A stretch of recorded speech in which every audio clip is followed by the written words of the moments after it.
మన ప్రభువును రక్షకుడైన యేసయ్య వారి యొక్క అతి శ్రేష్టమైన నామంలో మీ అందరికీ వందనాలు తెలియచేస్తున్నాము. ఈ దినం 90వ రోజు దేవుని యొక్క వాక్యాన్ని చదువుకుందాం. 2 సమూయేలు 5వ అధ్యాయము.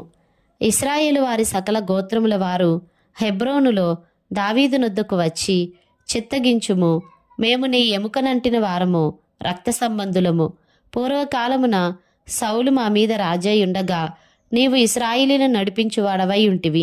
అయితే ఇప్పుడు నీవు ఇశ్రాయేలీలను బట్టి నా జనులను పాలించి వారి మీద అధిపతివై ఉందువని యెహోవా నిన్ను గురించి సెలవిచ్చి ఉన్నాడని చెప్పిరి. మరియు ఇశ్రాయేలు వారి పెద్దలందరూ హెబ్రోనులో రాజునొద్దకు రాగా, రాజైన దావీదు హెబ్రోనులో యెహోవా సన్నిధిని వారితో నిబంధన చేసెను గనుక ఇశ్రాయేలు వారి మీద రాజగుటకై వారు దావీదునకు పట్టాభిషేకము చేసిరి. దావీదు 30 ఏండ్ల వాడై ఏలన ఆరంభించి 40 సంవత్సరములు పరిపాలన చేసెను.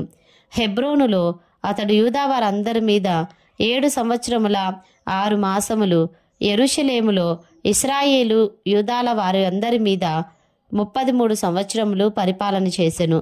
యెబూసీయులు దేశంలో నివాసులై ఉండగా రాజును అతని పక్షమున వారును యెరూషలేమునకు వచ్చిరి.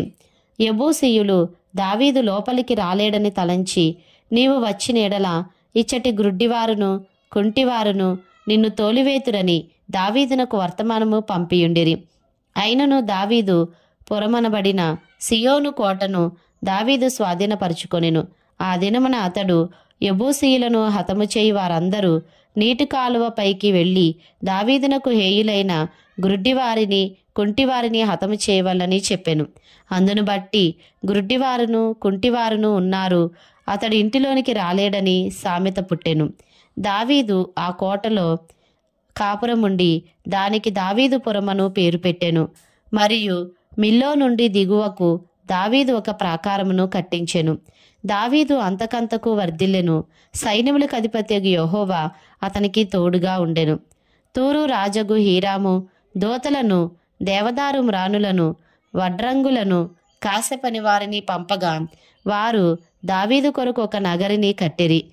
ఇశ్రాయేలీల మీద యెహోవా తన్ను రాజుగా స్థిరపరచిననియు ఇశ్రాయేలీలను బట్టి ఆయన జనుల నిమిత్తము రాజ్యము ప్రబలము చేయుననియు దావీదు గ్రహించెను. దావీదు హెబ్రోన్ నుండి వచ్చిన తరువాత యెరూషలేములో నుండి ఇంకా అనేకమైన ఉపపత్నులను భార్యలను చేసుకొనగా దావీదునకు ఇంకనూ పెక్కుమంది కుమారులను కుమార్తెలను పుట్టిరి. యెరూషలేములో అతనికి పుట్టిన వారెవరనగా షమ్మూయ, షోబాబు, నాతాను, సొలొమోను, ఇబారు, ఎలూషువ, నెపేగు, యాఫియా, ఎలీషామా, ఎల్యాదా, ఎలీపెలేటు అనువారు. జనులు ఇశ్రాయేలీల మీద రాజుగా దావీదునకు పట్టాభిషేకము చేసిరని ఫిలిస్తీలకు వినబడినప్పుడు దావీదును పట్టుకొనుటకై ఫిలిస్తీలందరూ వచ్చిరి. దావీదు ఆ వార్త విని ప్రాకార స్థలమునకు వెళ్ళిపోయెను. ఫిలిస్తీలు దండెత్తి వచ్చి రెఫాయిము లోయలో వ్యాపింపగా దావీదు, నేను ఫిలిస్తీలకు ఎదురుగా పోయేదనా, వారిని నా చేతికి అప్పగింతువా అని యెహోవా యొద్ద విచారించినప్పుడు, పొమ్ము, నిస్సందేహముగా వారిని నీ చేతికి అప్పగించుదునని యెహోవా సెలవిచ్చెను. కాబట్టి దావీదు బయల్పెరాజీమునకు వచ్చి అచ్చట వారిని హతము చేసి జలప్రవాహములు కొట్టుకొని పోవునట్లు యెహోవా నా శత్రువులను నా ఎదుట నిలవకుండా నాశనము చేసిననుకొని ఆ స్థలమునకు బయల్పెరాజీమను పేరు పెట్టెను. ఫిలిస్తీయులు తమ బొమ్మలను అచ్చట విడిచిపెట్టి పారిపోగా దావీదును అతని వారును వాటిని పట్టుకొనిరి. ఫిలిస్తీయులు మరలా వచ్చి రెఫాయిము లోయలో వ్యాపింపగా దావీదు యెహోవా యొద్ద విచారణ చేసెను. అందుకు యెహోవా, నీవు వెళ్ళవద్దు, చుట్టూ తిరిగిపోయి కంబళి చెట్లకు ఎదురుగా వారి మీద పడుము. కంబళి చెట్ల కొనల చప్పుడు వినగానే ఫిలిస్తీయులను హతము చేయుటకై యెహోవా బయలుదేరుచున్నాడు గనుక అప్పుడే నీవు త్వరగా బయలుదేరవలనని సెలవిచ్చెను. దావీదు యెహోవా తనకు ఆజ్ఞాపించిన ప్రకారము చేసి గెబా నుండి గేజేరు వరకు ఫిలిస్తీయులను తరుముచు హతము చేసెను. 2 సమూయేలు 6వ అధ్యాయము. తరువాత దావీదు ఇశ్రాయేలీయులలో 30,000 మంది శూరులను సమకూర్చుకొని బయలుదేరి కెరూబుల మధ్య నివసించు సైన్యములకు అధిపతియగు యెహోవాను తన నామం పెట్టబడిన దేవుని మందసమును అచ్చటి నుండి తీసుకొని వచ్చుటకై తన యొద్దనున్న వారందరితో కూడా బాయిల యెహూదాలు నుండి ప్రయాణమాయెను. వారు దేవుని మందసమును క్రొత్త బండి మీద ఎక్కించి గిబియాలోనున్న అబీనాదాబు యొక్క ఇంటిలో నుండి తీసుకొని రాగా, అబీనాదాబు కుమారులగు ఉజ్జాయును అహ్యోయును ఆ క్రొత్త బండిని తోలిరి. దేవుని మందసము గల ఆ బండిని గిబియాలోని అబీనాదాబు ఇంట నుండి తీసుకుని రాగా, అహ్యో దాని ముందర నడిచెను. దావీదును ఇశ్రాయేలీలందరూ సరళవృక్షపు కర్రతో చేయబడిన నానా విధములైన సితారాలను, స్వరమండలములను, తంబురులను, మృదంగములను, పెద్ద తాళములను వాయించుచు యెహోవా సన్నిధిని నాట్యమాడుచుండిరి. వారు నాకోను కళ్ళం దగ్గరకు వచ్చినప్పుడు ఎడ్లకు కాలు జారినందున ఉజ్జా చేయి చాపి దేవుని మందసమును పట్టుకొనగా యెహోవా కోపము ఉజ్జా మీద రగులుకొనెను. అతడు చేసిన తప్పును బట్టి దేవుడు ఆ క్షణమందే అతను మొత్తగా అతడు అక్కడనే దేవుని మందసమునొద్ద పడి చనిపోయెను. యెహోవా ఉజ్జాకు ప్రాణోపద్రవము కలుగజేయగా దావీదు వ్యాకులపడి ఆ స్థలమునకు పెరేస్ ఉజ్జా అను పేరు పెట్టెను. నేటికిని దానికి అదే పేరు. ఆ దినమున యెహోవా మందసము నా యొద్ద ఎలాగుండుననుకొని దావీదు యెహోవాకు భయపడి యెహోవా మందసమును దావీదు పురంలోనికి తన యొద్దకు తెప్పింపనొల్లక గిత్తీయుడగు ఓబేదెదోము ఇంటి వరకు తీసుకుని అచ్చట ఉంచెను. యెహోవా మందసము 3 నెలలు గిత్తీయుడగు ఓబేదెదోము ఇంటిలో ఉండగా యెహోవా ఓబేదెదోమును అతని ఇంటి వారినందరినీ ఆశీర్వదించెను. దేవుని మందసము ఉండుట వలన యెహోవా ఓబేదెదోము ఇంటి వారిని అతనికి కలిగిన దాన్నంతటినీ ఆశీర్వదించుచున్నాడను సంగతి దావీదునకు వినబడగా దావీదు పోయి దేవుని మందసమును ఓబేదెదోము ఇంటిలో నుండి దావీదు పురమునకు ఉత్సవంతో తీసుకొని వచ్చెను. ఎట్లనగా యెహోవా మందసమును మోయివారు 6 అడుగులు సాగగా ఎద్దు ఒకటియు క్రొవ్విన దూడ ఒకటియు వధింపబడెను. దావీదు నారతో నేయబడిన ఏఫోదును ధరించిన వాడై శక్తి కొలది యెహోవా సన్నిధిని నాట్యమాడుచుండెను. ఈలాగున దావీదును ఇశ్రాయేలీలందరూ ఆర్భాటముతోనూ బాకా నాదములతోనూ యెహోవా మందసమును తీసుకుని వచ్చిరి. యెహోవా మందసము దావీదు పురమునకు రాగా సౌలు కుమార్తెగు మీకాలు కిటికీలో నుండి చూచి యెహోవా సన్నిధిని గంతులు వేయిచు నాట్యమాడుచునున్న దావీదును కనుగొని తన మనస్సులో అతని హీనపరచెను. వారు యెహోవా మందసమును తీసుకొని వచ్చి గుడారం మధ్యను దావీదు దాని కొరకు ఏర్పరిచిన స్థలముననుంచగా దావీదు దహన బలులను సమాధాన బలులను యెహోవా సన్నిధిని అర్పించెను. దహన బలులను సమాధాన బలులను అర్పించుట చాలించిన తరువాత సైన్యములకు అధిపతియగు యెహోవా నామమున దావీదు జనులను ఆశీర్వదించి సమూహముగా కూడిన ఇశ్రాయేలీలకు స్త్రీ పురుషులకందరికీ ఒక్కొక్క రొట్టెయు ఒక్కొక్క భక్ష్యమును ఒక్కొక్క ద్రాక్ష పండ్ల అడయు పంచిపెట్టిన తరువాత జనులందరూ తమ తమ ఇండ్లకు వెళ్ళిపోయిరి. తన ఇంటి వారిని దీవించుటకు దావీదు తిరిగి రాగా సౌలు కుమార్తెగు మీకాలు దావీదును ఎదుర్కొన బయలుదేరి వచ్చి హీనస్థితి గల పనికెత్తెలు చూచుచుండగా వ్యర్థుడొకడు తన బట్టలను విప్పివేసినట్టుగా ఇశ్రాయేలీలకు రాజువైన నీవు నేడు బట్టలను తీసివేసి ఎంత ఘనముగా కనబడితివని అపహాస్యము చేసినందున దావీదు నీ తండ్రిని అతని సంతతిని విసర్జించి ఇశ్రాయేలీలను తన జనుల మీద నన్ను అధిపతిగా నిర్ణయించుటకై నన్ను ఏర్పరచుకునిన యెహోవా సన్నిధిని నేను అలాగున చేసి తిని యెహోవా సన్నిధిని నేను ఆట ఆడితిని. ఇంతకంటే మరి ఎక్కువగా నేను తృణీకరింపబడి నా దృష్టికి నేను అల్పుడనై నీవు చెప్పిన పనికత్తెల దృష్టికి గరుడనగుదునని మీకాలుతో అనెను. మరణము వరకు సౌలు కుమార్తెగు మీకాలు పిల్లలను కనకయుండెను. 2 సమూయేలు 7వ అధ్యాయము. యెహోవా నలుదిక్కుల అతని శత్రువుల మీద అతనికి విజయమిచ్చి అతనికి నెమ్మది కలుగజేసిన తరువాత రాజు తన నగరియందు కాపురముండి నాతానను ప్రవక్తను పిలువనంపి నేను దేవదారం రానుతో కట్టిన నగరియందు వాసము చేయుచుండగా దేవుని మందసము డేరాలో నిలిచియున్నదనగా నాతాను యెహోవా నీకు తోడుగానున్నాడు, నీకు తోచినదంతయు నెరవేర్చుమనెను. అయితే ఆ రాత్రి యెహోవా వాక్కు నాతానునకు ప్రత్యక్షమై సెలవిచ్చినదేమనగా, నీవు పోయి నా సేవకుడగు దావీదుతో ఇట్లనుము, యెహోవా నీకాజ్ఞ ఇచ్చినదేమనగా, నాకు నివాసముగా ఒక మందిరమును కట్టింతువా? ఐగుప్తులో నుండి నేను ఇశ్రాయేలీలను రప్పించిన నాట నుండి నేటి వరకు మందిరంలో నివసింపక డేరాలోను గుడారములోను నివసించుచు సంచరించి తిని. ఇశ్రాయేలీలతో కూడా నేను సంచరించిన కాలమంతయు నా జనులను పోషించుడని నేను ఆజ్ఞాపించిన ఇశ్రాయేలీల గోత్రములలో ఎవరితోనైనను దేవదారుమయమైన మందిరమొకటి మీరు నాకు కట్టింపకపోతిరే అని నేనెన్నడైనను అని ఉంటినా? కాబట్టి నీవు నా సేవకుడగు దావీదుతో ఈలాగు చెప్పుము, సైన్యములకు అధిపతియగు యెహోవా నీకు సెలవిచ్చినదేమనగా, గొర్రెల కాపులోనున్న నిన్ను గొర్రెల దొడ్డిలో నుండి తీసి ఇశ్రాయేలీలను నా జనుల మీద అధిపతిగా నియమించితిని. నీవు పోవు చోట్ల నెలను నీకు తోడుగా నుండి నీ శత్రువులను అందరినీ నీ ఎదుట నిలవకుండా నిర్మూలము చేసి లోకములోని ఘనులైన వారికి కలుగు పేరు నీకు కలగజేసియున్నాను.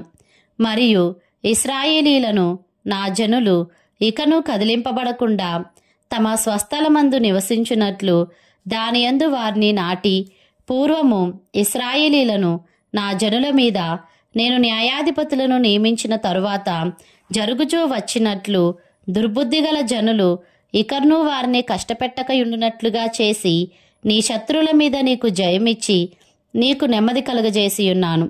మరియు యెహోవానగు నేను నీకు తెలియజేయనిదేమనగా, నేను నీకు సంతానము కలుగజేయుదును. నీ దినములు సంపూర్ణములగునప్పుడు నీవు నీ పితరులతో కూడా నిద్రించిన తరువాత నీ గర్భంలో నుండి వచ్చిన నీ సంతతిని హెచ్చించి రాజ్యమును అతనికి స్థిరపరచెదను.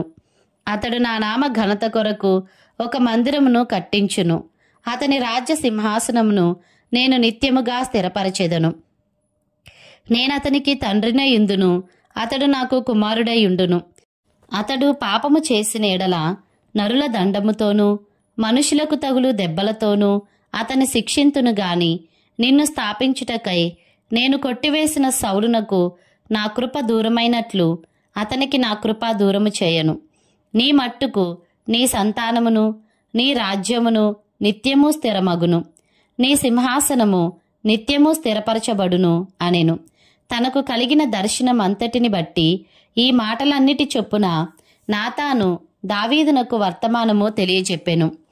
దావీదు రాజు లోపల ప్రవేశించి యెహోవా సన్నిధిని కూర్చుండి ఈలాగున మనవి చేసెను, నా ప్రభువా యెహోవా, ఇంతగా నీవు నన్ను హెచ్చించుటకు నేనెంతటి వాడను? నా కుటుంబము ఏపాటిది? ఇంత హెచ్చుగా చేసినదంతయు నీ దృష్టికి కొంచెమై మానవుల పద్ధతిని బట్టి బహుకాలము జరిగిన తరువాత నీ దాసునైన నా సంతానమునకు కలగబోవు దానిని గూర్చి నీవు సెలవిచ్చియున్నావు. యెహోవా నా ప్రభువా, దావీదు అను నేను ఇక నీతో ఏమి చెప్పుకొందును? యెహోవా నా ప్రభువా, నీ దాసునైన నన్ను నీవు ఎరిగియున్నావు. నీ వాక్కును బట్టి నీ ఇష్టానుసారముగా ఈ ఘనకార్యములను జరిగించి నీ దాసునగు నాకు దీని తెలియజేసితివి. కాబట్టి దేవా యెహోవా, నీవు అత్యంతమైన ఘనత గలవాడవు. నీ వంటి దేవుడొకడునూ లేడు. మేము వినిన దానినంతటిని బట్టి చూడగా నీవు తప్ప దేవుడెవడునూ లేడు. నీకు జనులగుటకై వారిని నీవు విమోచించునట్లును నీకు ఖ్యాతి కలుగునట్లును నీ జనులను బట్టి నీ దేశమునకు భీకరమైన మహాకార్యములను చేయునట్లును దేవుడవైన నీవు ఐగుప్తు దేశంలో నుండియు ఆ జనుల వశంలో నుండియు వారి దేవతల వశంలో నుండియు నీవు విమోచించిన ఇశ్రాయేలీలను నట్టి నీ జనుల వంటి జనము లోకమునందు మరి ఎక్కడనున్నది? మరియు యెహోవావైన నీవు వారికి దేవుడివై ఉండి వారు నిత్యము నీకు ఇశ్రాయేలీలను పేరుగల జనులై ఉండునట్లుగా వారిని నిర్ధారణ చేసితివి. దేవా యెహోవా, నీ దాసునగు నన్ను గూర్చియు నా కుటుంబమును గూర్చియు నీవు సెలవిచ్చిన మాట ఎన్నటికీ నిలుచున్నట్లు దృఢపరిచి సైన్యములకు అధిపతియగు యెహోవా ఇశ్రాయేలీలకు దేవుడై ఉన్నాడను మాట చేత నీ నామమునకు శాశ్వత మహిమ కలుగునట్లును నీ దాసునైన నా కుటుంబము నీ సన్నిధిని స్థిరపరచబడునట్లును నీవు సెలవిచ్చిన మాట నెరవేర్చుము. ఇశ్రాయేలీల దేవా, సైన్యములకు అధిపత్యగు యెహోవా, నీకు సంతానము కలుగజేయుదునని నీవు నీ దాసునైన నాకు తెలియపరిచితివి గనుక ఈలాగున నీతో మనవి చేయుటకై నీ దాసునైన నాకు ధైర్యము కలిగెను. యెహోవా నా ప్రభువా, మేలు దయచేయుదునని నీవు నీ దాసునైన నాకు సెలవిచ్చుచున్నావే. నీవు దేవుడవు గనుక నీ మాట సత్యము. దయచేసి నీ దాసుడినైన నా కుటుంబము నిత్యము నీ సన్నిధిని ఉండునట్లుగా దానిని ఆశీర్వదించుము. యెహోవా నా ప్రభువా, నీవు సెలవిచ్చి ఉన్నావు. నీ ఆశీర్వాదం నొంది నా కుటుంబము నిత్యము ఆశీర్వదింపబడునుగాక. 2 సమూయేలు 8వ అధ్యాయము. దావీదు ఫిలిస్తీలను ఓడించి లోపరుచుకొని వారి వశంలో నుండి మెతెగెమ్మాను పట్టుకొనెను. మరియు అతడు మోయాబీలను ఓడించి పట్టుబడిన వారిని నేల పొడుగున పండజేసి తాడుతో కొలిచి 2 తాడుల పొడుగుననున్నవారు చావవలననియు 1 తాడు పొడుగుననున్నవారు బ్రతుకవచ్చుననియు నిర్ణయించెను. అంతట మోయాబీయులు దావీదునకు దాసులై కప్పము చెల్లించుచుండిరి.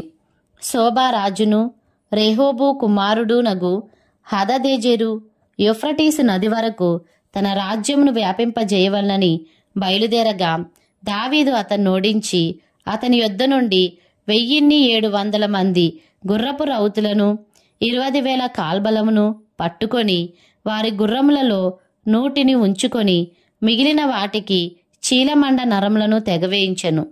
మరియు దమస్కులోనున్న సిరియనులు శోభారాజగు హదదెజెరునకు సహాయము చేయరాగా దావీదు సిరియనులలో 22,000 మందిని ఓడించి దమస్కు వశముననున్న సిరియా దేశమందు దండును ఉంచగా సిరియనులు దావీదునకు దాసులై కప్పము చెల్లించుచుండిరి. దావీదు ఎక్కడికి పోయినను యెహోవా అతనిని కాపాడుచుండెను. హదదెజెరు సేవకులకున్న బంగారు డాళ్లు దావీదు పట్టుకొని యెరూషలేమునకు తీసుకొని వచ్చెను. మరియు బెతాహు బెరోతై అను హదదెజెరు పట్టణములలో దావీదు రాజు విస్తారమైన ఇత్తడిని పట్టుకొనెను. దావీదు హదదెజెరు దండు అంతయు ఓడించిన సమాచారము హమాతు రాజైన తోయికి వినబడెను. హదదెజెరునకును తోయికిని యుద్ధములు జరుగుచుండెను గనుక దావీదు హదదెజెరుతో యుద్ధము చేసి అతనిని ఓడించి ఉండుట తోయి విని తన కుమారుడగు యోరాము చేతికి వెండి బంగారు ఇత్తడి వస్తువులను కానుకలుగా అప్పగించి కుశల ప్రశ్నలు అడిగి దావీదుతో కూడా సంతోషించుటకై అతనిని దావీదు నొద్దకు పంపెను. రాజైన దావీదు తాను జయించిన జనముల యొద్ద పట్టుకొనిన వెండి బంగారములతో వీటిని చేర్చి యెహోవాకు ప్రతిష్ఠించెను. వాటిని అతడు సిరియనుల యొద్ద నుండియు మోయాబీల యొద్ద నుండియు అమ్మోనీల యొద్ద నుండియు ఫిలిస్తీల యొద్ద నుండియు అమాలేకీల యొద్ద నుండియు రెహోబు కుమారుడగు హదదెజెరు అను శోభారాజు నొద్ద నుండియు పట్టుకొని ఉండెను.